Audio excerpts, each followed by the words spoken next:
Isabela estava a apenas 10 minutos de se casar. O vestido de renda francesa custara 40 mil reais, cada pérola costurada à mão durante meses de trabalho artesanal.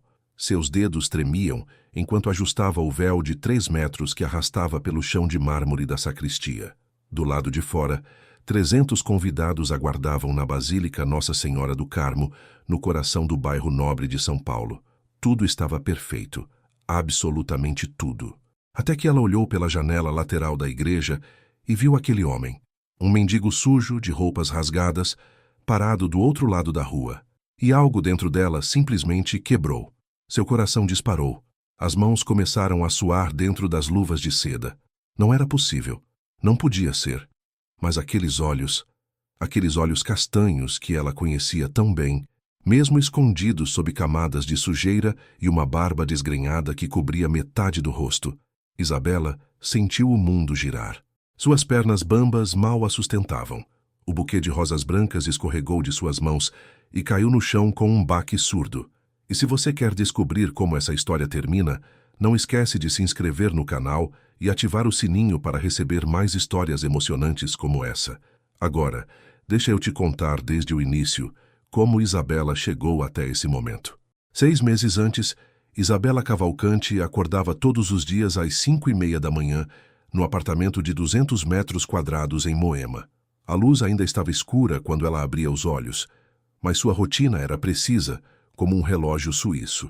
Aos 28 anos, ela era gerente de marketing de uma multinacional farmacêutica, ganhava 18 mil reais por mês e dirigia um SUV alemão último modelo. Sua vida era uma série de reuniões importantes, jantares em restaurantes caros e fins de semana em resorts de luxo. Mas Isabela nem sempre vivera assim. Nascida em Carapicuíba, na periferia de São Paulo, ela crescera dividindo um quarto minúsculo com 3 irmãos mais novos. Seu pai, José Roberto, trabalhava como porteiro de um edifício comercial no centro, fazendo turnos duplos para sustentar a família. Sua mãe, Conceição, passava roupas em casa para complementar a renda.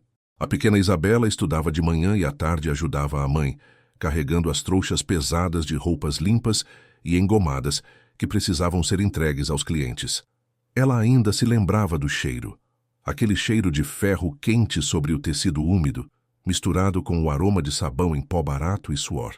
As mãos de sua mãe sempre estavam vermelhas e calejadas, queimadas pelo vapor constante do ferro velho que chiava e cuspia água. Isabela jurou para si mesma, aos 12 anos de idade, que um dia sairia dali, que teria uma vida diferente, que suas mãos jamais teriam aquelas marcas de trabalho pesado. E ela conseguiu. Com bolsa de estudos integral, formou-se em administração na melhor universidade particular de São Paulo. Trabalhou durante a faculdade, dormindo 4 horas por noite, sobrevivendo à base de café e determinação. Aos 23 anos, foi contratada pela multinacional. Aos 25, já era coordenadora. Aos 27, gerente. Mudou-se para Moema, comprou roupas de grife, começou a frequentar a academia mais cara da região. Foi em um desses jantares corporativos há 2 anos que conheceu Eduardo Sampaio Neto. Ele tinha 35 anos, era advogado tributarista, sócio de um escritório tradicional de advocacia empresarial na Avenida Paulista.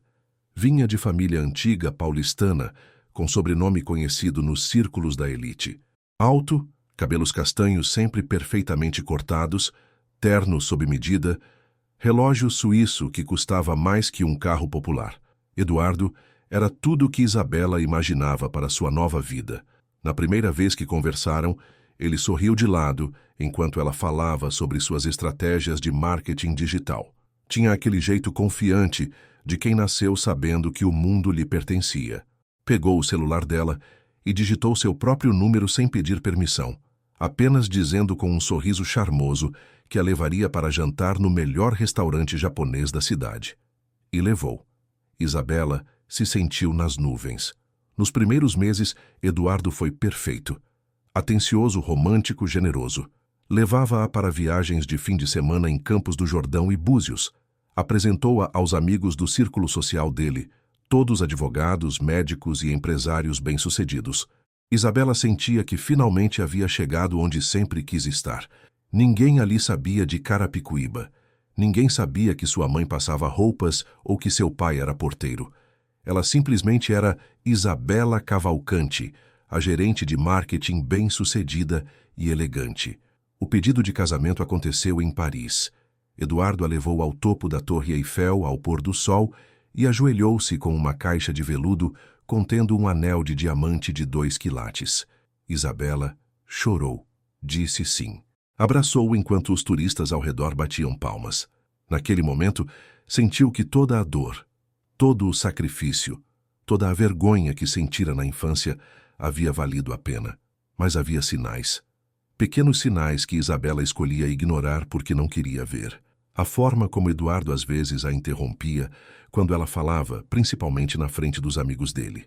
O jeito como ele olhava para o celular quando ela contava sobre seu dia de trabalho, como se estivesse apenas esperando ela terminar de falar. As piadas sutis sobre sua pronúncia de algumas palavras ou sobre seus gostos musicais que ele considerava cafonas. Uma vez, há cerca de 3 meses, estavam jantando na casa dos pais de Eduardo, em um sobrado imponente no Jardim Europa. A mesa estava posta com cristais e porcelanas finas, aquele tipo de louça que Isabela só conhecia de revistas de decoração. A mãe de Eduardo, Letícia Sampaio, uma senhora de 60 anos com cabelos loiros impecavelmente escovados e colar de pérolas legítimas, fez uma pergunta aparentemente inocente durante a sobremesa. Seus olhos azuis fixos em Isabela, a voz educada, mas carregada de algo que Isabela não conseguia identificar. Letícia perguntou onde os pais de Isabela moravam. Isabela sentiu sua garganta secar. Seus dedos apertaram o guardanapo de linho no colo. Respondeu que moravam na Zona Oeste, mantendo a resposta vaga. Eduardo rapidamente mudou de assunto. Mas Isabela percebeu o olhar que Letícia trocou com o marido.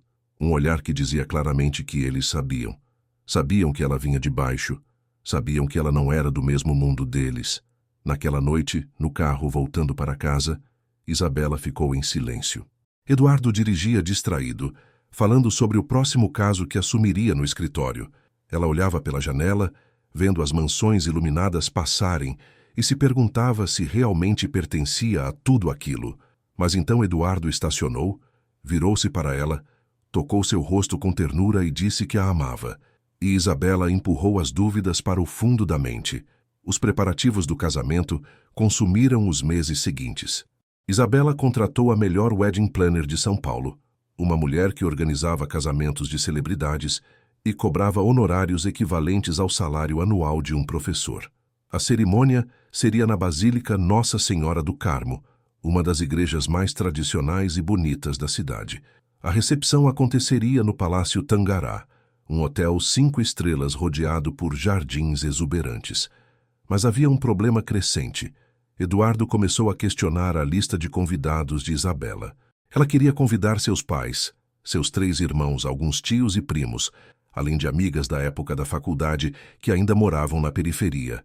Eduardo franzia a testa sempre que Isabela mencionava adicionar mais nomes dessa lista. Dizia que o espaço era limitado, que precisavam priorizar os convidados importantes, que seus sócios do escritório e clientes principais precisavam estar presentes. Aos poucos, a lista de Isabela foi encolhendo. Primeiro foram os primos distantes, depois os tios, então as amigas antigas. Isabela justificava para si mesma que fazia sentido, que era um casamento pequeno e elegante, que não havia espaço para todos. Mas cada nome que ela riscava da lista era como riscar uma parte de si mesma. Quando Eduardo sugeriu que talvez fosse melhor seus pais sentarem em uma mesa discreta, no fundo do salão em vez de na mesa principal, Isabela sentiu algo se partir dentro dela, mas concordou. Sempre concordava. Seus pais, José Roberto e Conceição, estavam animados, mas também claramente desconfortáveis com todo aquele luxo. Quando Isabela os levou para conhecer o local da recepção, sua mãe ficou boquiaberta com os lustres de cristal e os jardins perfeitamente aparados. Seu pai, um homem de mãos grandes e calejadas, ficou quieto o tempo todo, apenas concordando com a cabeça, seus olhos revelando que ele se sentia completamente fora de lugar naquele mundo. Na semana anterior ao casamento, Isabela mal dormia. Havia 1000 detalhes finais para confirmar. As flores, a decoração, o menu do jantar, a lista final de músicas para a banda, os lugares marcados para cada convidado. Ela trabalhava durante o dia na empresa e à noite resolvia questões do casamento, sobrevivendo à base de café forte e ansiolíticos prescritos pelo médico. Foi na quinta-feira, 3 dias antes do casamento, que algo estranho aconteceu. Isabela estava saindo da academia quando viu um homem do outro lado da rua. Ele estava parado próximo a um ponto de ônibus, com roupas surradas e aparência de quem vivia nas ruas. Não era incomum ver pessoas em situação de rua naquela região, mas havia algo nesse homem que fez Isabela parar. Ele a estava olhando, não apenas olhando, mas encarando fixamente, como se a conhecesse. Isabela sentiu um arrepio percorrer sua espinha. Por um breve segundo, algo naquele olhar pareceu familiar. Mas isso era impossível. Ela balançou a cabeça, entrou no carro e foi embora. Durante o resto do dia, porém, não conseguiu tirar aquela imagem da mente. Aqueles olhos. Por que aqueles olhos pareciam tão familiares? Na sexta-feira, o dia anterior ao casamento, Isabela estava no salão de beleza fazendo as unhas quando recebeu uma ligação de Eduardo. A voz dele estava irritada. Disse que precisava mudar a mesa dos pais dela, porque um cliente importante do escritório havia confirmado presença de última hora e precisava de um lugar de destaque. Isabela apertou o telefone contra a orelha, sentindo suas mãos tremerem. A manicure parou de trabalhar, percebendo a tensão no ar. Isabela perguntou se realmente era necessário. Eduardo respondeu com aquele tom que não aceitava questionamentos que sim, era necessário. Era sobre networking, sobre manter relacionamentos profissionais importantes. Os pais dela entenderiam. Eles eram pessoas simples, não se importariam de sentar em uma mesa mais discreta. Isabela desligou o telefone, sentindo as lágrimas queimarem seus olhos, mas não permitiu que caíssem. Tinha que manter a compostura. Tinha que manter tudo perfeito. Naquela noite, Isabela foi jantar com Eduardo e alguns amigos dele em um restaurante italiano caro. Todos bebiam vinho importado e riam alto, falando sobre viagens internacionais e investimentos no mercado financeiro. Isabela sorria no momento certo, concordava quando esperado, mas sentia-se cada vez mais distante, como se estivesse assistindo àquela cena de fora do próprio corpo. Um dos amigos de Eduardo, um advogado chamado Rafael, fez um comentário sobre pessoas que viviam de favor do governo, que não queriam trabalhar e só queriam esmolas. Os outros riram e concordaram. Eduardo também riu. Isabela ficou em silêncio, lembrando-se de seu pai trabalhando 16 horas por dia, de sua mãe com as mãos queimadas pelo ferro, nunca tendo pedido nada a ninguém além do direito de trabalhar honestamente. Mas ela não disse nada. Apenas tomou mais um gole de vinho e forçou um sorriso.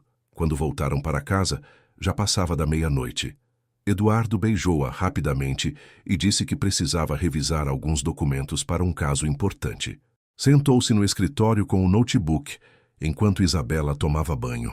Ela ficou debaixo do chuveiro por quase meia hora, deixando a água quente cair sobre seu corpo, sentindo o vapor encher o banheiro. Quando finalmente saiu, enrolou-se na toalha e olhou para seu reflexo no espelho embaçado. Quem era aquela mulher olhando de volta? Ainda era Isabela de Carapicuíba? Ou era outra pessoa completamente diferente? Mas antes de continuar e descobrir o desfecho dessa história emocionante, deixa seu like aqui no vídeo, se inscreve no canal se ainda não é inscrito e ativa o sininho para não perder nenhuma história nova. Me conta também, você acredita que é possível esquecer completamente de onde viemos? Será que nossas origens sempre nos alcançam de alguma forma? Deixa tua opinião nos comentários. E fala também de qual cidade você está assistindo esse vídeo, que vou marcar seu comentário com um coração especial. Agora sim, vamos voltar para a nossa história. O sábado amanheceu com um céu azul perfeito. Isabela acordou às 6 da manhã, seu coração já acelerado com a ansiedade do grande dia. Eduardo havia dormido no apartamento dele para manter a tradição de não ver a noiva antes da cerimônia.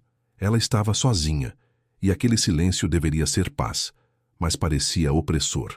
Tomou um chá de camomila tentando acalmar os nervos. Não conseguiu comer nada. Às 7, a equipe de beleza chegou ao apartamento. 3 profissionais carregando malas enormes de maquiagem, ferramentas de cabelo e produtos de beleza. Isabela sentou-se na cadeira e deixou que trabalhassem nela como se fosse uma boneca. Aplicaram base, contorno, sombra, cílios postiços. Fizeram cachos perfeitos em seus cabelos castanhos, prendendo-os em um penteado elaborado que levou quase 2 horas para ser concluído. Às 10 da manhã, sua mãe, Conceição, chegou ao apartamento. Estava usando um vestido azul marinho simples, mas bonito, que Isabela havia comprado para ela. Seu cabelo estava arrumado em um salão de bairro, não tão sofisticado quanto o penteado de Isabela, mas ela estava bonita. Quando viu a filha no vestido de noiva, os olhos de Conceição se encheram de lágrimas. Ela cobriu a boca com as mãos, tentando não chorar e estragar a maquiagem. Conceição se aproximou, seus passos hesitantes sobre o piso de madeira clara. Tocou o rosto de Isabela com delicadeza, como se tivesse medo de estragar a maquiagem perfeita. Sua voz saiu rouca e embargada. Disse que Isabela estava linda. Disse que nunca imaginou que veria a filha assim, tão bonita, tão elegante, casando-se em uma igreja tão importante. Disse que estava orgulhosa, muito orgulhosa. Isabela abraçou a mãe, sentindo o cheiro familiar de sabonete simples e água de colônia barata. Era um cheiro que a transportava imediatamente para a infância, para aquela casa pequena em Carapicuíba, para as manhãs em que acordava com o som do ferro de passar chiando. Sentiu um nó na garganta, mas segurou as lágrimas. Não podia chorar, não podia estragar a maquiagem. Conceição perguntou se Isabela estava feliz. Realmente feliz. Havia algo na voz de sua mãe, uma preocupação sutil, quase imperceptível. Isabela se afastou do abraço e sorriu. Disse que sim, que estava feliz, que Eduardo era maravilhoso, que aquele era o dia mais importante de sua vida. Mas enquanto dizia essas palavras, algo dentro dela gritava, algo que ela se recusava a ouvir. O pai de Isabela, José Roberto, chegou pouco depois. Estava usando um terno alugado que não servia perfeitamente, um pouco largo nos ombros e curto nas mangas. Mas ele havia feito a barba, penteado os cabelos com gel e estava tentando seu melhor. Quando viu Isabela, seus olhos se arregalaram. Ficou parado na porta, simplesmente olhando para a filha, como se não conseguisse acreditar que aquela moça elegante e sofisticada era a mesma menina que costumava carregar trouxas de roupa pelas ruas empoeiradas da periferia. José Roberto engoliu em seco. Sua voz saiu baixa e emocionada. Disse que Isabela parecia uma princesa. Disse que ele e Conceição sempre souberam que ela era especial, que ela iria longe, que ela merecia tudo de bom que a vida podia oferecer. Disse que estava feliz por ela ter encontrado um bom homem, um homem que podia dar a ela tudo que ele nunca pôde dar. Aquelas palavras perfuraram o coração de Isabela como facas. Ela olhou para o pai, para aquele homem de 63 anos que trabalhara cada dia de sua vida adulta, sem reclamar, que sacrificara seus próprios sonhos para que os filhos tivessem uma chance melhor, e sentiu uma vergonha profunda e dolorosa. Vergonha por ter pedido que ele sentasse em uma mesa discreta no fundo do salão. Vergonha por ter riscado o nome de familiares da lista de convidados. Vergonha por estar tentando esconder de onde vinha. Mas não havia tempo para esses pensamentos. A limusine branca já estava esperando. Era meio-dia. A cerimônia começaria às 15 horas, e ainda havia o ensaio fotográfico pré-cerimônia agendado. Isabela pegou o buquê de rosas brancas importadas, cada flor perfeita como se fosse feita de cera. Desceu até o estacionamento do prédio acompanhada por seus pais e pela equipe de beleza. O fotógrafo já estava lá, um homem de 40 anos com câmeras caras penduradas no pescoço. Começou a tirar fotos imediatamente, pedindo para Isabela sorrir, virar de lado, olhar para a câmera, olhar para longe. Ela obedecia mecanicamente, sorrindo no momento certo, virando a cabeça no ângulo perfeito. Mas seu sorriso não alcançava seus olhos. A limusine percorreu as ruas de São Paulo em direção à Basílica. Isabela olhava pela janela fumê, vendo a cidade passar. Arranha-céus enormes, carros importados nas avenidas largas, pessoas bem vestidas caminhando apressadas. Mas, em uma esquina, esperando no semáforo, ela viu uma mulher com uma criança no colo, pedindo esmolas aos motoristas. A mulher estava magra, com roupas rasgadas, o bebê chorando. Isabela olhou para aquela cena e sentiu algo se revirar em seu estômago. Conceição, sentada ao lado dela, também viu a mulher. Tocou o braço de Isabela e sussurrou que, graças a Deus, a filha nunca precisaria passar por aquilo. Graças a Deus ela havia estudado, trabalhado duro e agora estava casando com um homem de posses. Isabela concordou com a cabeça, mas não conseguiu responder. Chegaram à Basílica às 13 horas. A igreja era imponente, com suas torres altas, vitrais coloridos e arquitetura neoclássica. Equipes de decoração já estavam no local, finalizando os arranjos de flores brancas e velas enormes que margeavam o corredor central. Tudo estava perfeito. Absolutamente perfeito. Isabela foi levada para a sacristia, uma sala lateral reservada para a noiva se preparar.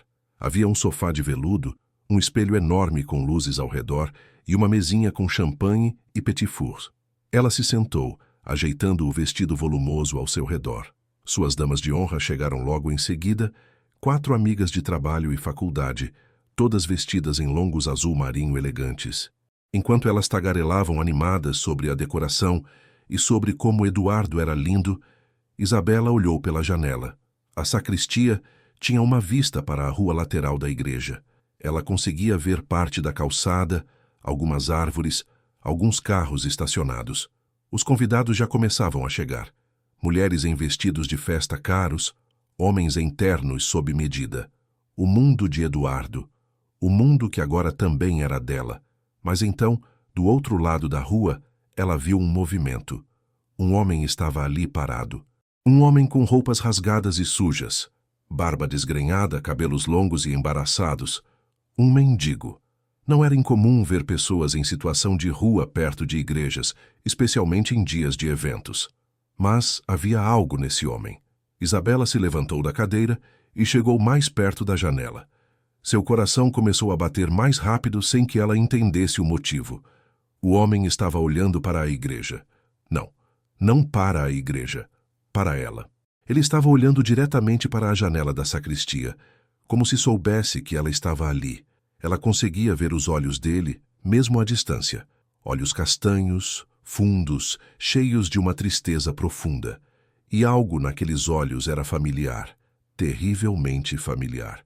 Isabela sentiu um frio percorrer sua espinha. Suas mãos começaram a tremer. O buquê escorregou de seus dedos e caiu no chão. Uma de suas damas de honra, Juliana, correu até ela perguntando se estava tudo bem. Isabela não respondeu. Estava paralisada, olhando para aquele homem do outro lado da rua. Não podia ser, era impossível. Mas aqueles olhos, ela conhecia aqueles olhos. Juliana seguiu o olhar de Isabela e viu o mendigo. Fez uma careta de desgosto e disse que era uma pena ter gente daquele tipo, perto de uma cerimônia tão bonita, que alguém deveria chamar a polícia para afastar aquele sujeito. Isabela sentiu a raiva subir por sua garganta. Virou-se bruscamente para Juliana, os olhos ardendo. Disse em um tom cortante que ninguém ia chamar polícia nenhuma, que aquele homem tinha tanto direito de estar ali quanto qualquer outra pessoa. Juliana ficou surpresa com a reação. As outras damas de honra também olharam espantadas. Isabela nunca falava assim, sempre tão controlada, tão educada. Mas ela mesma estava surpresa com sua própria reação. Por que estava defendendo um mendigo que nem conhecia? Por que aquele homem mexia tanto com ela? Voltou a olhar pela janela. O homem ainda estava lá, imóvel, olhando. Isabela sentiu as lágrimas queimarem seus olhos. Não podia ser ele. Ele havia partido há tanto tempo. 17 anos se passaram. Era impossível, mas o coração dela gritava o contrário. Conceição entrou na sacristia naquele momento e imediatamente percebeu que algo estava errado. Aproximou-se da filha e perguntou o que havia acontecido.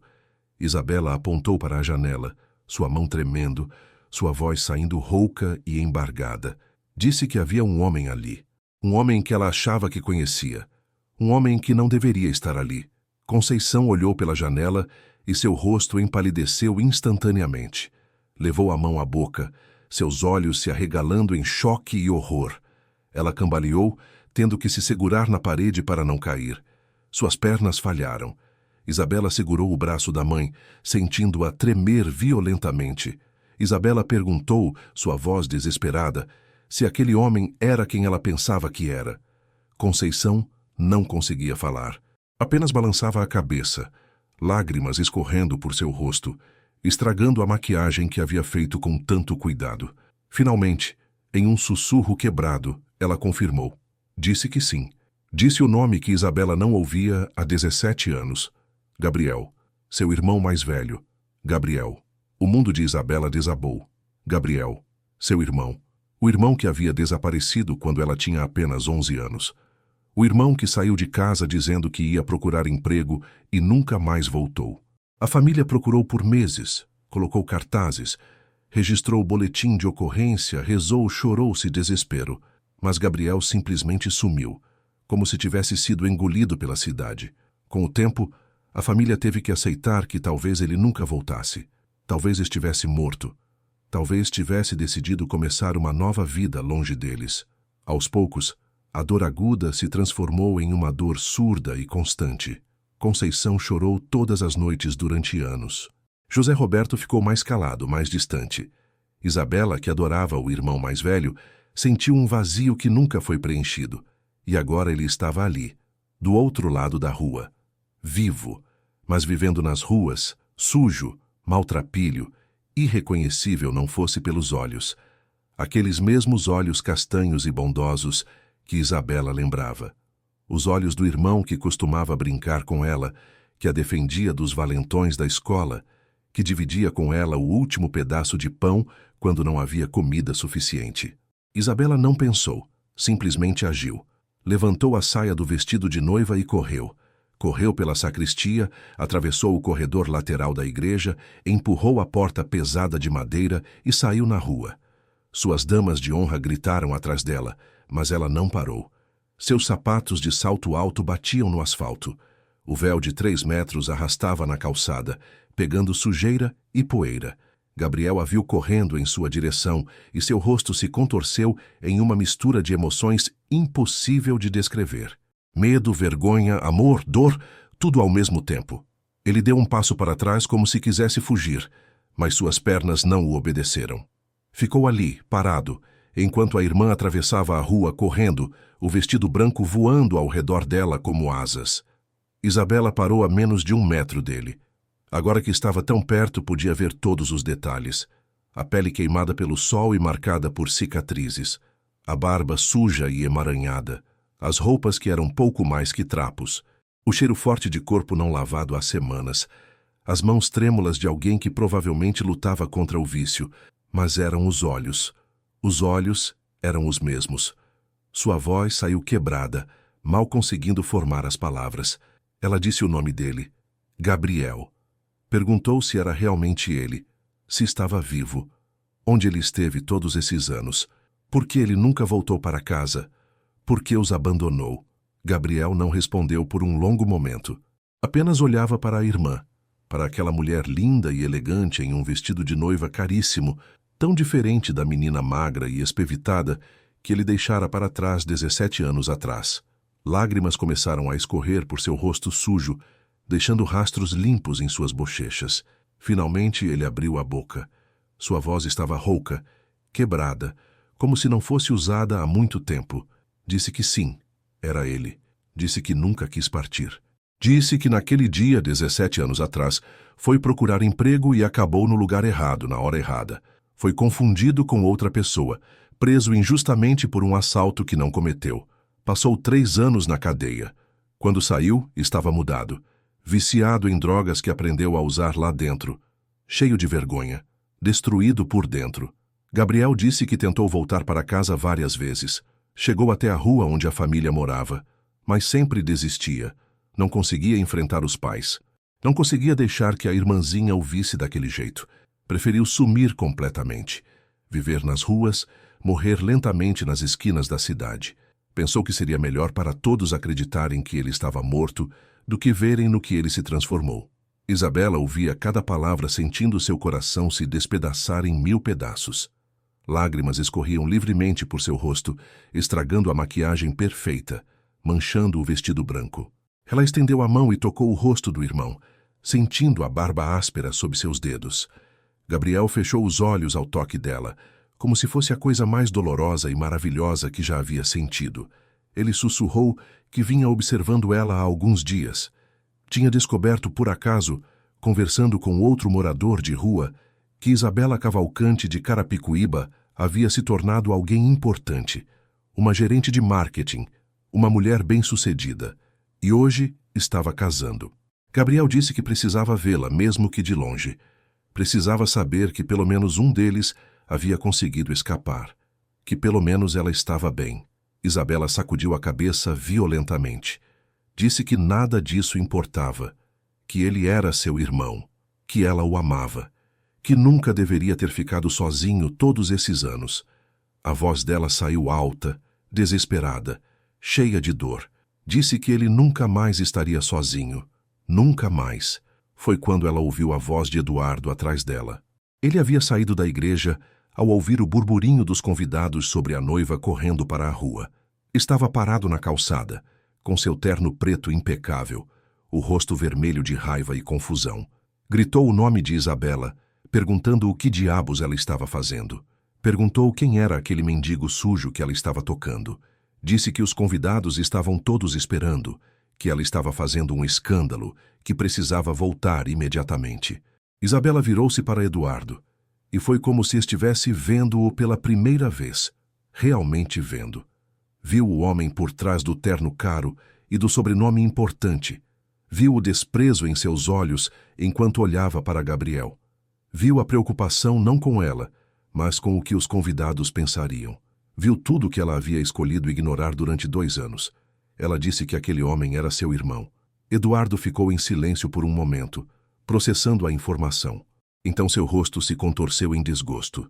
Disse que ela nunca havia mencionado ter um irmão, especialmente um irmão naquela condição. A voz dele estava carregada de acusação e nojo. Isabela sentiu algo explodir dentro dela. Anos de engolir comentários sutis, de aceitar ser diminuída, de esconder suas origens, de ter vergonha de sua própria família. Tudo isso veio à superfície de uma vez. Sua voz saiu firme, mais firme do que jamais havia sido com Eduardo. Disse que sim, aquele era seu irmão, e que se Eduardo tinha algum problema com isso, então talvez não devessem se casar. Eduardo deu um passo para trás, como se tivesse levado um tapa. Disse que ela estava louca, que não podia estar falando sério, que estavam prestes a se casar, que havia 300 pessoas na igreja esperando. Isabela olhou para ele, depois olhou para Gabriel e percebeu que havia apenas uma escolha a fazer. Ela começou a tirar o anel de noivado. Suas mãos tremiam, mas estava determinada. Disse a Eduardo que não podia se casar com ele. Não enquanto ele olhasse para seu irmão, para sua família, para suas origens com esse desprezo. Disse que finalmente entendia que nunca seria realmente aceita naquele mundo. Que sempre seria a menina de Carapicuíba que conseguiu entrar no clube, mas nunca seria realmente parte dele. Eduardo tentou argumentar. Disse que ela estava sendo dramática, que poderiam resolver isso depois da cerimônia, que ela estava jogando tudo fora por causa de um mendigo. Aquela última palavra foi a gota d'água. Isabela tirou o anel completamente e colocou na mão de Eduardo. Disse que o casamento estava cancelado. A rua ao redor deles estava agora cheia de convidados que haviam saído da igreja para ver o que estava acontecendo. Sussurros chocados corriam pela multidão.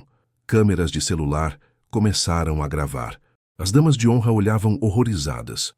Os pais de Eduardo estavam lívidos, mas Isabela não se importava. Pela primeira vez em anos, não se importava com o que aquelas pessoas pensavam. Ela pegou a mão de Gabriel, aquela mão suja e trêmula, e a segurou firme. Disse que eles iriam para casa, a verdadeira casa, e que começariam de novo, que ela o ajudaria a se recuperar, que a família estaria reunida novamente. Conceição e José Roberto chegaram correndo naquele momento. Quando José Roberto viu Gabriel, seu rosto inteiro desmoronou. Aquele homem forte, que trabalhara a vida toda sem reclamar, que nunca chorava, caiu de joelhos na calçada e soluçou como uma criança. Conceição cobriu o rosto com as mãos, o corpo inteiro tremendo. Então ambos se jogaram em Gabriel, abraçando-o, e os três caíram no chão, um emaranhado de corpos chorando, rindo, sem conseguir acreditar que estavam juntos novamente. Isabela se ajoelhou ao lado deles, não se importando que seu vestido de 40 mil reais estava encostando no asfalto sujo.